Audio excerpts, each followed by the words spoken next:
Hi, this is Ogres, and this video review is on WWE NXT New Year's Evil from January 4th, 2022. I was supposed to record this video, how many days ago now? Yeah, on the 8th, so 5 days ago, but I'm doing it today. Today's recording date is January 13th, 2022. It is now 1:22 p.m. So yeah, this to me feels like the end of NXT completely. We had how many new champions crowned? Um, Actually, no. It was only two championships.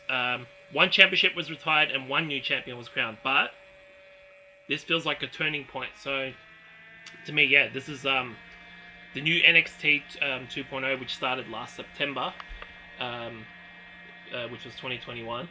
Now it's officially NXT is completely gone because the obviously everyone knows a lot of the backstage the guys backstage or the trainers, recruiters were released. Actually, I'm not sure when. Let's have a look at that. When were they released?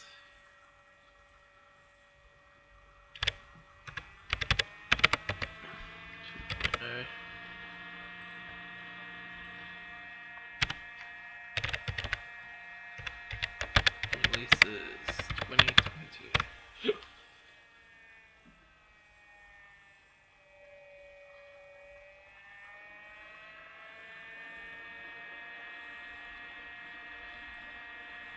Says here January 5th, 2022. So literally just the day after New Year's Evil. I've got it right here. NXT Talent, Performance Center Staff. That's what they are. So here's the list. Danny Burch was released. Timothy Thatcher. Hideki Suzuki, who was the trainer of, or the coach of Diamond Mine, Hachiman, I think his name was. William Regal, who was the NXT GM up until, I think, the debut episode, and it was just completely dropped. His role was completely dropped. What the hell is this ad? Piss off.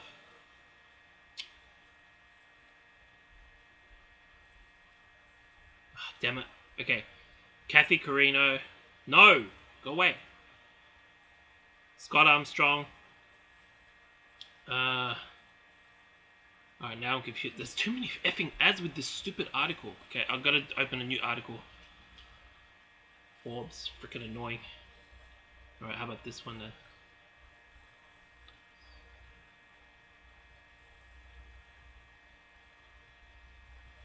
This is taking quite a while too. Okay, maybe this one will just do it as normal. Alright.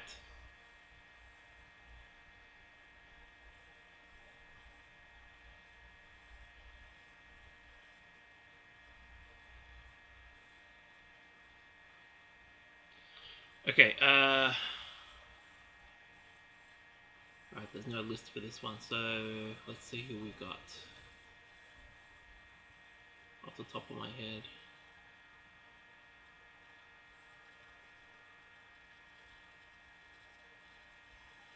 Maybe this will be better. Okay. So, Road Dogg Jesse James was released, or Brian James, as he's better known as. And he was working behind the scenes with WWE since 2014, and then went to SmackDown. Yeah, he started working with talent at NXT around 2019, so he's completely gone. William Regal, who was with the WWE for over, 21 years, I believe, yeah. He started becoming the general manager of NXT in 2014, and as I mentioned just before, he no longer became the general manager, or he stopped being the general manager when NXT 2.0 launched on September 14th last year. After that, he oversaw performance center tryouts and independent wrestling shows as a recruiter. He last wrestled in his last match in 2013. And then other personnel that were let go were Ace Steel, writers Ryan Katz and George Carroll, Dave Kapoor, who was Ranjin Singh, who was the Greg Khali's handler years ago, referee Scott Armstrong, Kathy Carino. Carino is also known as Allison Danger. She's also Steve Carino's wife, by the way. She was a multiple time champion known for running Shimmer. I just mentioned that, yes. Let's see, what else we got? Yeah, I was talking about this before. Hideki Suzuki of the Diamond Mine, who was a coach at the Performance Center, or WWE Performance Center. Timothy Thatcher, former Evolve champion who also served as a coach. And then Danny Burch, a former NXT Tag Team champion who also been working as a coach. I think that's all of the releases. How many is that in total? That's from January 5th, 2022, by the way. So that was from my time. Yeah, that was about 7 days ago. In my time zone is when they were released, about a week ago. And so many releases is that? That's 1, 2. William Regal was the biggest one. Him and Brian James. So that's 2, 3, 4, 5, 6, 7, 8, 9, 10, 11. Oh, and who else was released? I think Matt Bloom was probably released, and Samoa Joe was released again. So that's like a dozen, or close to a dozen releases. So yeah, NXT. There's a new era. This was after NXT New Year's Eve or the day after. But let's get into the review itself. I know we're starting on a sad note, but the opening match of I guess it's not called pay-per-views anymore, is it? So this is like a live event sort of thing. So it was Carmelo Hayes, NXT North American Champion, with Trick Williams versus Roderick Strong, the NXT Cruiserweight Champion, with Hachiman and Malcolm Bivens of the Diamond Mine. The whole Diamond Mine was with him backstage though, in a championship unification match. So basically, no matter who wins, the NXT Cruiserweight title will be retired anyway. So, what is the purpose of 205 Live now? In my opinion, they should just rename that to NXT 2.0 Dark, or After Dark, or whatever you want to call it. So yeah, it should be renamed. 205 Live really has no purpose now. So it just says because there's no Cruiserweight title anymore. But anyway, so Carmelo Hayes won this match by pinfall. He became the unified champion. So he is the last NXT Cruiserweight champion. So there you go. Then there's a promo backstage. AJ Styles runs into Tommaso Ciampa. I'm really sweating a lot now. Okay. Then there's a promo. The Dusty Tag Team Classic returns to NXT, which is kind of weird. It should be returns to NXT 2.0. That's how it's listed on the WWE Network. Yeah, you know what? That's just stupid. Returns to NXT. Returns to NXT 2.0. With quotes. No longer NXT. Get it right. Not me, them. Then there's a promo in the ring. Styles has some choice words for Waller. Then there's a promo after this. Pete Dunne is the one who breaks fingers. Promo backstage. Casey, Caden, and Amari are up for a fight. I already watched this. I watched this twice. Once on YouTube, and then when it aired on the WWE Network, so I already know about that. Match number 2 was Riddle and MSK versus Imperium. Walter made his return to NXT 2.0, not NXT anymore. For the first time when it was NXT since NXT TakeOver 36, when he dropped the NXT UK title to Ilya Dragunov. Apparently, Walter is making his final appearance on NXT UK this week, I believe, because he's moving to the States from what I heard. So I think that is today. When does NXT UK air anyway? I'm not sure. It's on Thursdays, right? Is that tomorrow or today or tomorrow? I'm not sure. NXT UK.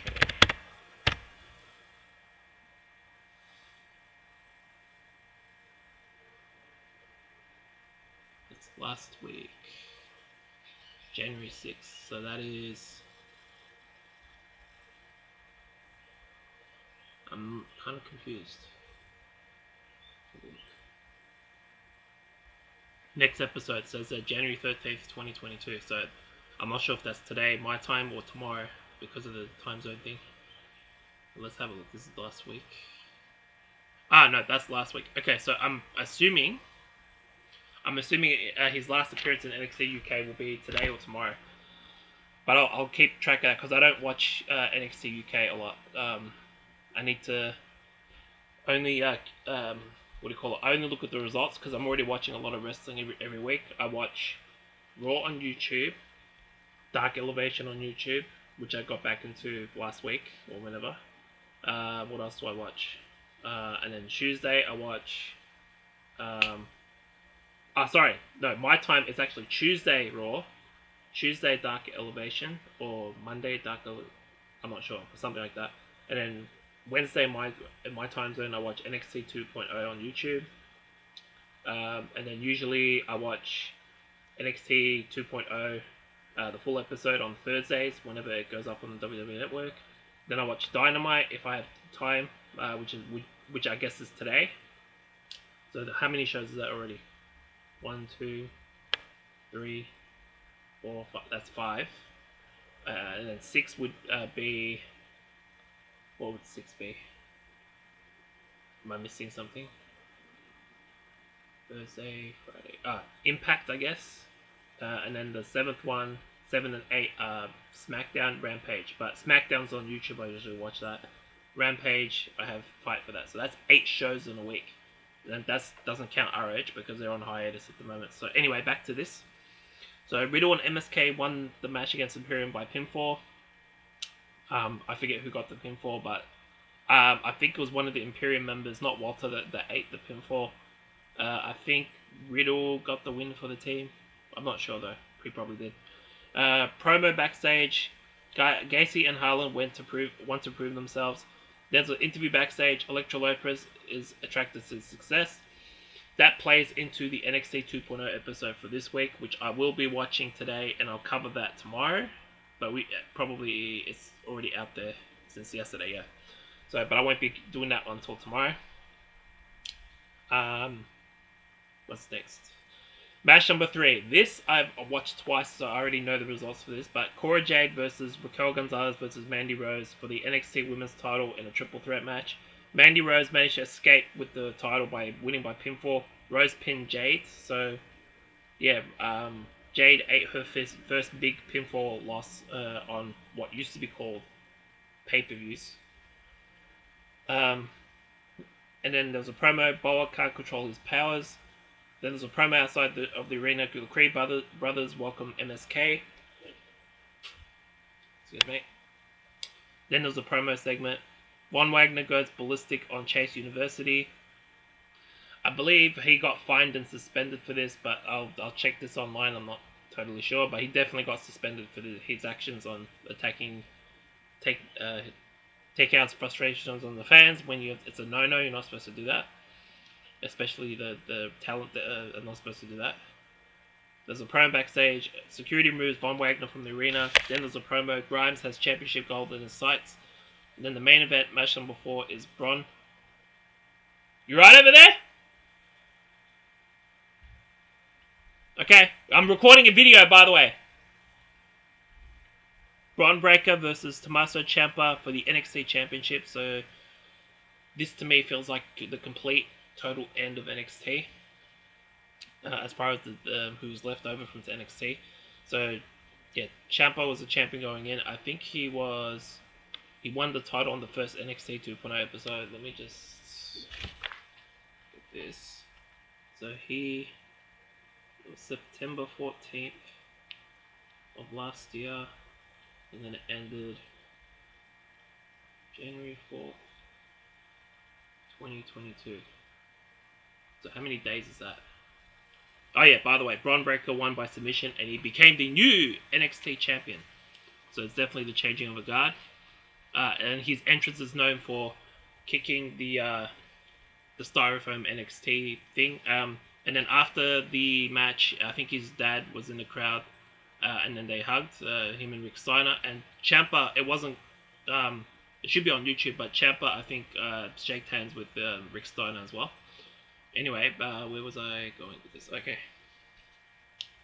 So let's go back to September of last year. So 16, 47, 77, 108.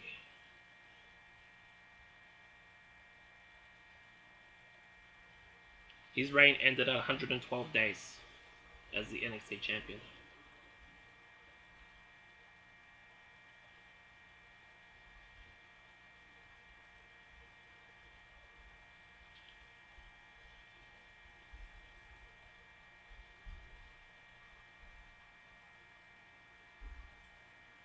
So yeah, there you go. I thought this show was decent. I think last year's one was better from what I remember, but this one was still important. I would say this is a solid B. And as far as the score goes, um, yeah, I'd say it was good. 8 out of 10. The opening match was good. Match number 2, great because Walter was involved. The the NXT Women's Title Triple Threat match was great. I would say great, yeah. And then the main event itself was an awesome main event. So yeah, to me the highlighted matches are match number 3 and 4. I'm just not an Imperium fan.